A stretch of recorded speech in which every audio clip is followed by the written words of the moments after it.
should never think. What's up, guys? Luis here. Welcome back to another episode of Winners Only, where we talk to people who are winning at life, business.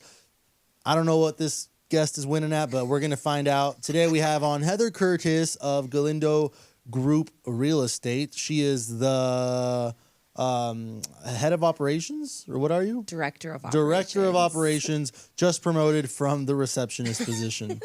So yeah, you want to introduce yourself, Heather, and talk a little bit about your background? Yeah, I wasn't promoted. First of all, I wasn't a receptionist. Oh, sorry. Do receptionists normally sit at the front of the building? I mean, everyone likes to sit up there and talk to me. So I was being sarcastic. She's not the receptionist. It's just we have a very interesting relationship, me and Heather Curtis. Thank you. But yeah, do you want to, I guess, give me like a 30,000 foot view of who you are and how you got to being here? Because, I mean, we've talked about how we both used to be in the service industry, and we kind of worked our way into the business world. I did not hang out with Post Malone like you did, so my story is not nearly as cool. Definitely not. But how did I start? I was cocktailing at Cosmopolitan, and doing real estate at the same time. And then COVID happened, and the clientele got terrible and awful, and I couldn't handle it anymore. And a job opened up here at Galindo Group, working in the office, and I said, I'm going to do it. But you already knew Crystal from cocktailing together, and then you obviously knew Josh. Yes. So when you got here, I think you've told me the story. It was like they were like, "What are you doing here?" Right, for the interview, or like, yeah, it was like a hell no at first, like absolutely not, and then I just snuck my way in. And why do you think it was a hell no? There was a hesitation just because it is hard to work with friends, especially coming in, Josh and Crystal's sense, coming from a space of leadership and then having to tell your friend what to do. That gets a little muddy, and then feelings get hurt and blah, blah, blah, blah. And 2.5 years later, I'm still here. Yeah. Well, since I've been working with Josh now, for like 4 months, and I've seen your dynamic, and it so you were friends prior to working together, or you working for him. So it's like, was the dynamic, was it that right away? Because I see obviously he's telling you what to do, or you got in trouble, or I got you in trouble. Like, has it been like that, or like was it initially kind of a more friendly work environment? Honestly, I know how to separate the two. Yeah. Like, I know how to keep friendship and business completely separate. Like, if we're outside of work, I'm not talking about work. Yeah. And when we're at work, I'm not talking about outside of work. Like, I like to keep a really good separation, and that's something that I'm really good at. Well, that's good. And Josh has even said, he was like, you're really good at separating things. And it's just one of those things that if there's something wrong and, I do something wrong, I own it, but then I can't take anything personally. Yeah. Because this is a business. It's not, it's not a social hour where it obviously is a lot of fun working here. Yeah. But you have to kind of remember that there's a time and place for everything. And you kind of just have to know, when your work is done, have fun. I mean, but don't do it at the expense of the company, and don't milk the clock. Yeah, I do. That's one of the. I think it's like good and bad. I think like Josh has created a cool place to come to work, but I also think some people don't have the self control. Yeah, and they come here and just to hang out. They almost treat it as like a clubhouse. Right. And I see, and I'm not gonna say any names, but I see some agents who I know are not doing any business, but they just come and they hang out, and it's cool and bad. I think if you have a solid work ethic that you can actually use this place to build yourself is great, but I think it also enables some people to think that they're working when they're just hanging out. I think it's not even just hanging out, though. I think a lot of the agents come here to be around other agents. You want to be around like-minded individuals. You kind of want to learn. Even if you are hanging out, you're still immersed in the culture, the whole atmosphere of people. You're overhearing people talk about stuff all the time. You know? Like, I learn something new every day, I feel like, when I'm here. So I don't know if it's just them hanging out. Like, maybe it is hanging out, but I think they're trying to get they're just trying to maybe absorb because they're newer to the business, maybe. Right. Yeah. Or just meet people and network. Like, Yeah. all of our agents, I shouldn't say that. I've watched a number of our agents who didn't know each other, and then just from coming here and hanging out, they are now doing open houses together. You know, like they're creating connections, and that's, you know, a lot from just coming into the office, which I think is cool. And that's the environment we built, though. We have a gym. Yeah. We have a ping pong table. Like, we want this to be the cool office where people come hang out. You forgot podcast studio. And we also have a podcast studio That is ran by a very cool guy. Melina. But no, I get that. One of the things that I hear, I mean, I think you guys are trying to brand it is like new era of real estate. What does that mean? Because obviously it's like more modern, like it's not suit and tie. It's like kind of cash, but like still professional. Like, how would you describe that sentence, new era of real estate? What does that mean for Galindo Group? I mean, it means not doing everything every other brokerage means. It means 24-hour access to the office. If you need to meet your clients here on the weekend, you don't need permission to do that. Most brokerages, Monday through Friday, 9 to 5, those are their strict hours. You can't even get a hold of your broker or anyone in charge, you know, after those hours. We are, like, myself, Matt, Josh, like, we're accessible all the time. The office is accessible all the time. We don't kick anyone out. I think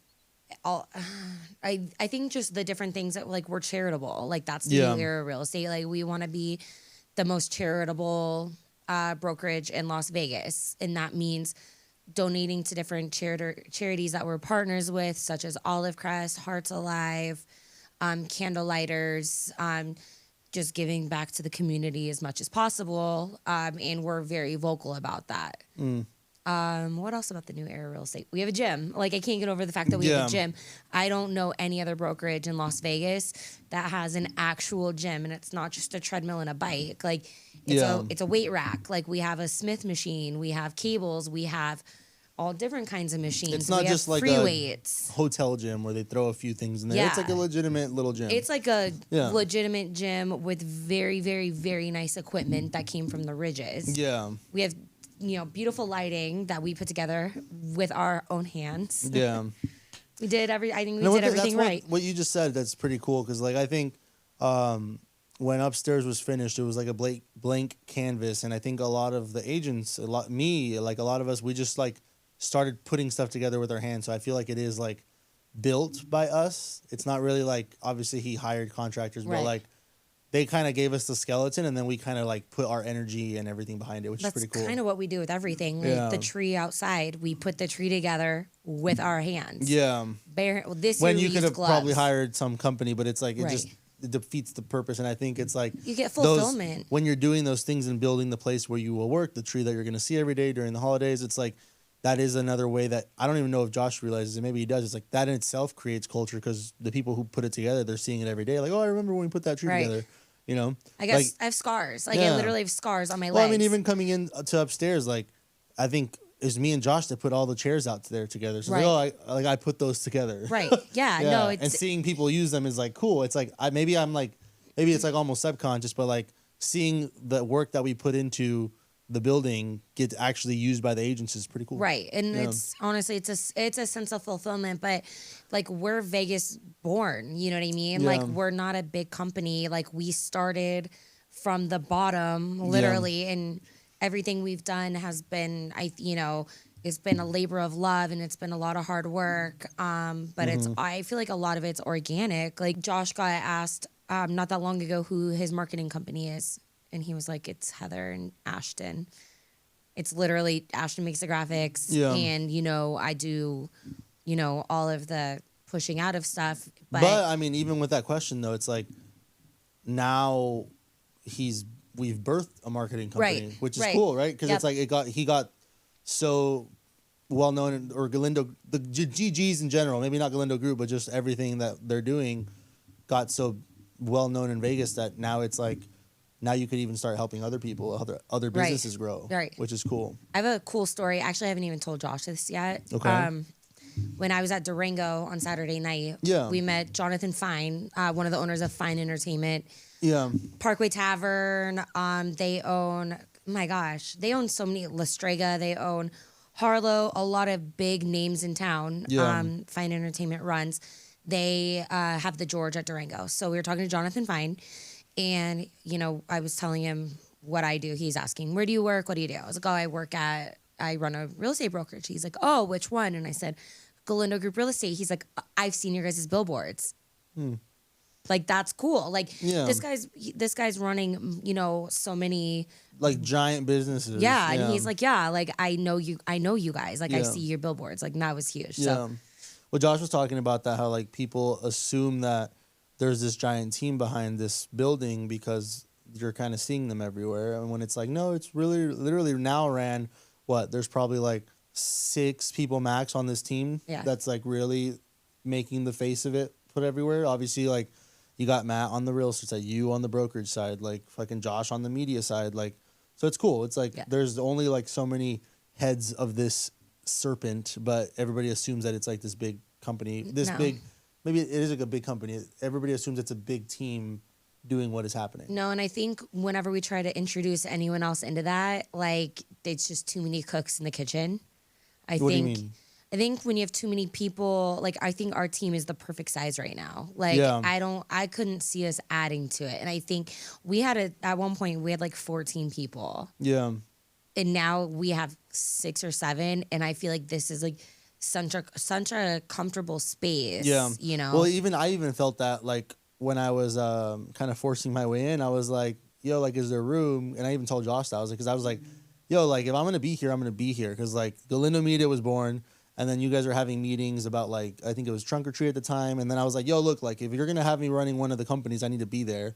And then I was like, well, we'll see if there's room at the table. But I just kind of showed up and I was just like, what's up? And there was a chair for you. Yeah. So. Yeah. No. And I'm grateful for that. It was cool. And I don't know. It feels like I was welcome with open arms, which is nice. But it's like, I do feel like if you don't fit the culture, it's very obvious really soon. Right. So it's like, and I noticed that right away. I was like, okay, cool. Like I can get along with them. And then at the beginning, I even told Josh, I was like, yo, like, actually, no, I didn't tell Josh. I don't think I vocalized this. I was like, I was a little concerned that I wouldn't like fit in. And that's why I was like a little hesitant to like really do this thing. And I was like, but yeah, it worked out. So we're not for everybody. And that's fine. Yeah. And everybody's not for us. And that's okay. And But I'm for you, Heather.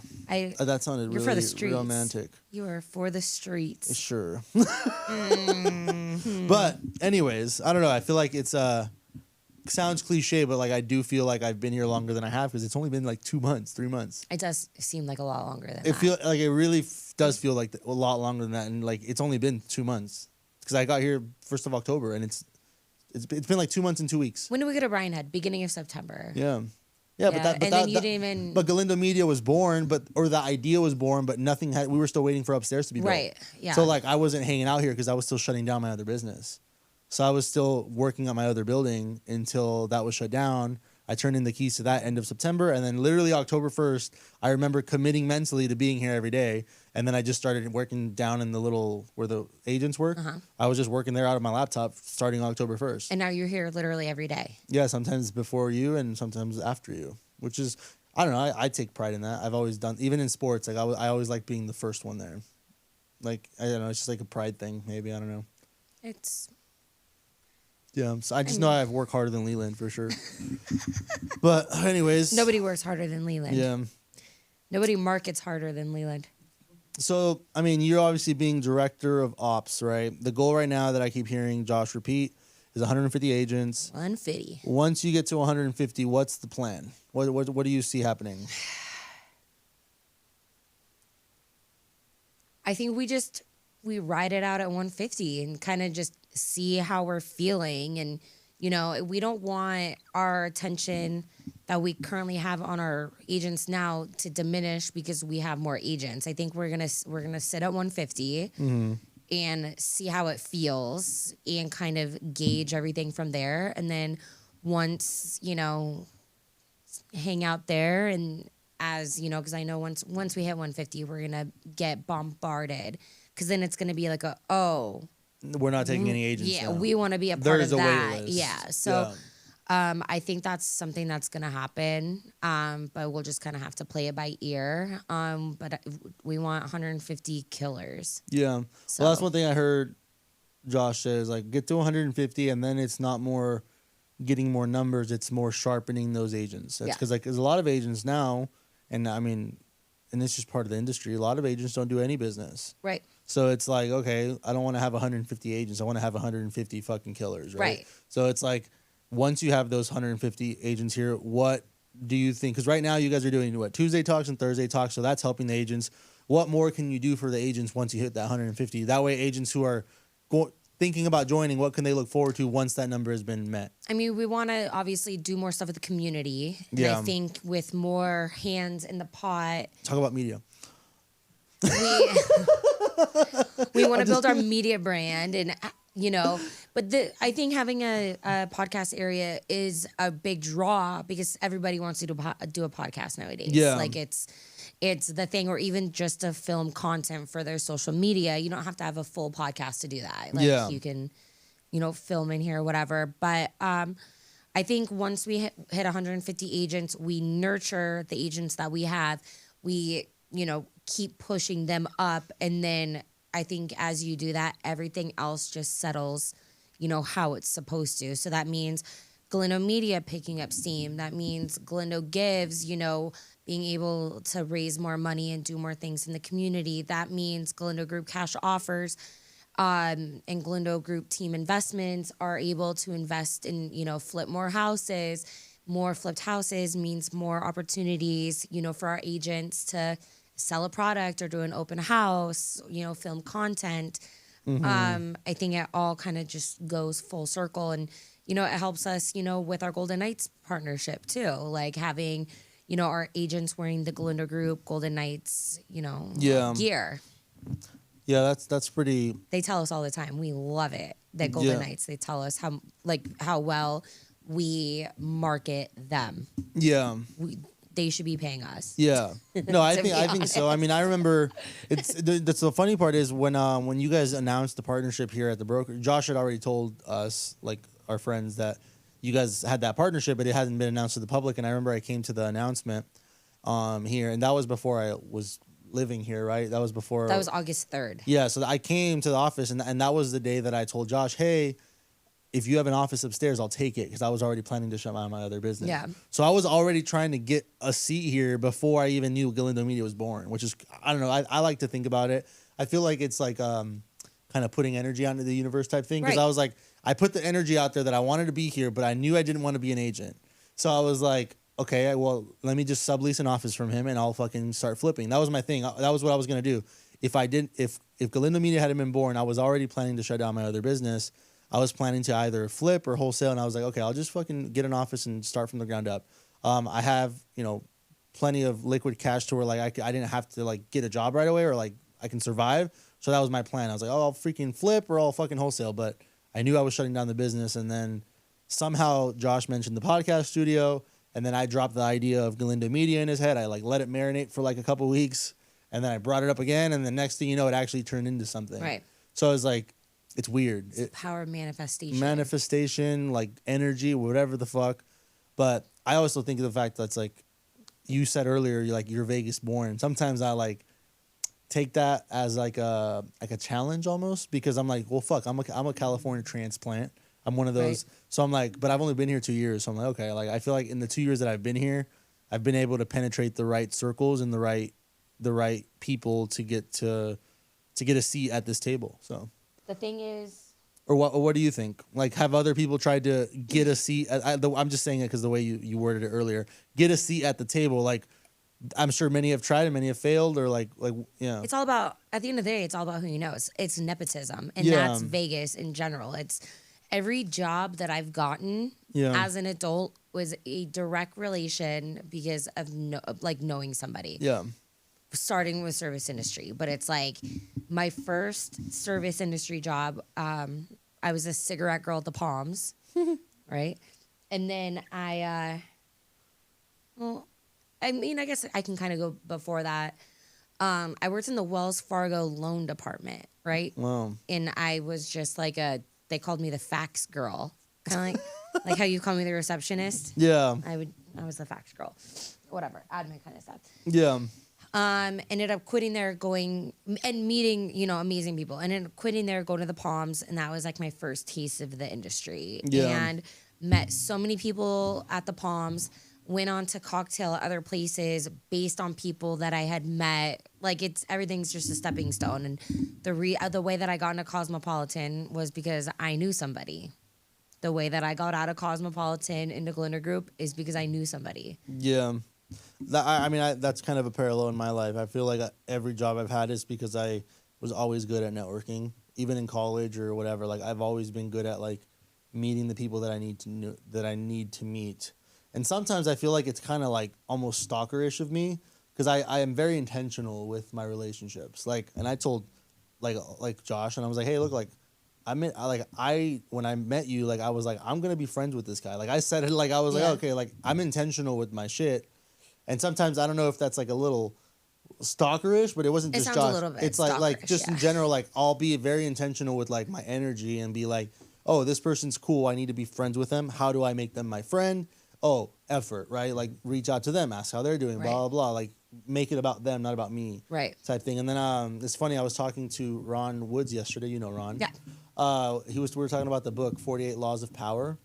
And the number one rule is to get power in a relationship where you're almost wanted is never make it about you. And I feel like when I first try to befriend somebody, I do that. Like already subconsciously, I'm like, okay, how do I make their life better? How do I make their whatever, And I mean, even when I got here, I was like, I just fucking started showing up every day and helping, even though I wasn't making $1. Helping, talking shit. That's just with you because I don't like you. Right. But yeah. Let's see. So we talked about where Galindo Group's going. You're not actually doing any real estate yourself, right? You're morely just directing ops here. I try to do my own real estate, but it's just a lot with everything else that's going on. Yeah. I don't. If I would have focused my time, like I have some stuff in the pipeline. Yeah. But nothing immediate. Do you want that though? Like, I mean, it's a nice little bump, like that commission check is good every once in a while. And the thing about it is that it's tough. Like, some of my best friends are realtors. Yeah. And at the end of the day, like, I don't do as much marketing or, anything like that all of, my other friends do. So naturally, anyone that's going to buy in our friends group is not going to go to me because you're not branding yourself as a agent. You're more branding yourself as the brokerage. Right. Yeah.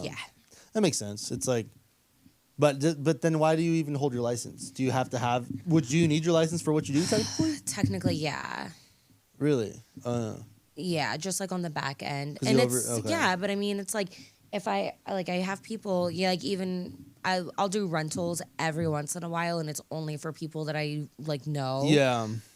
So obviously you have to have your real estate license for that, and then when I do have clients, so it's like, it's a slow game. Yeah. Yeah, because that's what I always tell Lexi, because Lexi's like, she does the realtor thing like on the side, but mostly obviously it's TC shit. Right.